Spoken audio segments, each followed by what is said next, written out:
अस्सलामुअलैकुम, welcome back to my channel. आज मैं आपको चने का पुलाव बनाने का तरीका सिखाऊंगी, जिसके लिए मैंने 1 किलो कायनात चावल लिए हैं, जिसको मैंने आधा घंटा पहले ही भिगो लिया था। 1 पाव सफ़ेद चने इस्तेमाल करूंगी, ये पहले ही गले हुए चने हैं।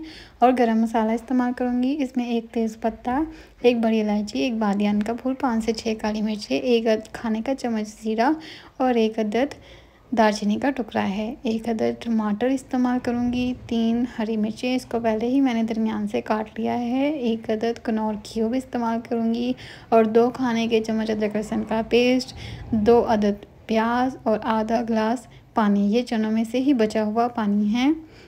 अब हम खाना बनाना शुरू करेंगे। बिस्मिल्लाहिर्रहमानिर्रहीम। ये मैंने 1 कप घी लिया है। इसमें 2 अदद प्याज शामिल करूँगी। प्याज शामिल करके इसको फ्राई होने देंगे। प्याज शामिल करने के बाद इसको फ्राई होने देंगे।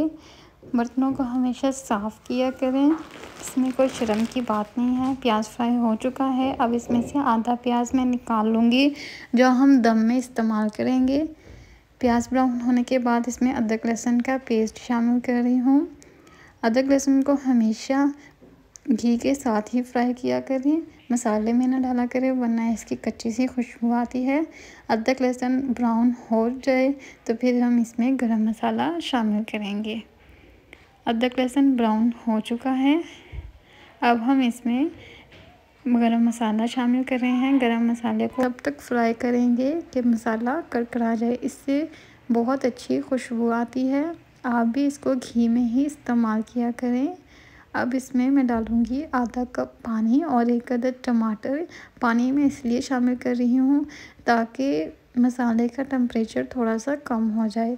तमाम मसाला डालने के बाद इसको थोड़ी देर भूनेंगे और अब इसमें दूसरे सूखे मसाले डालेंगे। इसमें जाएगा 1.5 खाने का चम्मच नमक, आप अपने टेस्ट के मुताबिक कम या ज़्यादा कर सकते हैं। और इसमें जाएगा 1 खाने का चम्मच लाल मिर्च का पाउडर, ये भी आप अपने टेस्ट के मुताबिक कम ज़्यादा कर सकते हैं। अब मसाले डालने के बाद इसको अच्छे से भुनाई करेंगे।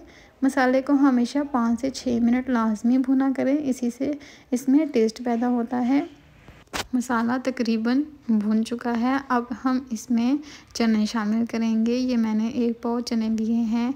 चने को शामिल करने के बाद अब इसको मिक्स करूँगी। मिक्स करने के बाद इसको भी 5 से 6 मिनट भूनेंगे। तब तक भूनें जब तक घी अलहदा हो और मसाला अलहदा हो जाए। अब देखिए घी ऊपर आ चुका है, इस तरह से घी अलहदा हो जाएगा। अब मैं इसमें 3 अदद हरी मिर्ची शामिल कर रही हूँ, इससे भी बहुत अच्छा टेस्ट आता है। आप चाहें तो काट के भी इस्तेमाल कर सकते हैं।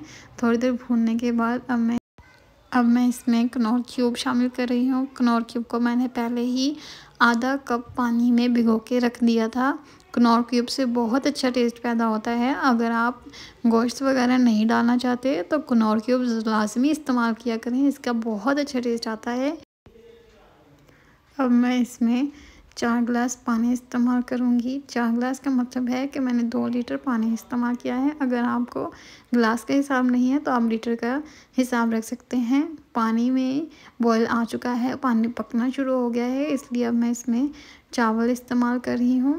चावल डालने के बाद इसको अच्छे से मिक्स करेंगे। आप भी इस बात का लाजमी ध्यान रखा करें कि चावल डालने के बाद ज़्यादा उसमें चम्मच ना हिलाया करें, वरना इससे चावल टूट जाते हैं। अब मैं इसको मिक्स करके रख दूँगी। इसको मैंने 1 से 2 बार ही चम्मच हिलाया है ताकि चावल टूटे ना, इसी से ही इस देख जैसे चावल बनेंगे। अब मैं इसको ढक के रख रही हूँ। 5 मिनट के बाद चावलों का तमाम पानी सूख चुका है। अब इसको मिक्स करके दम पे रख देंगे। माशाल्लाह देखिए चावल कितना खिला खिला सा बना है। अब हम इसको मिक्स करने के बाद दम पे रख देंगे। 5 से 7 मिनट मैंने दम लगाया है। दम पूरा हो चुका है। मैंने प्याज को भी चावलों के ऊपर डाल दिया था, इससे बहुत अच्छा टेस्ट और खुशबू आती है प्याज की। उम्मीद करती हूँ कि आपको मेरी वीडियो पसंद आई होगी। वीडियो पसंद आए तो वीडियो को लाइक, कमेंट और चैनल को सब्सक्राइब लाजमी करें।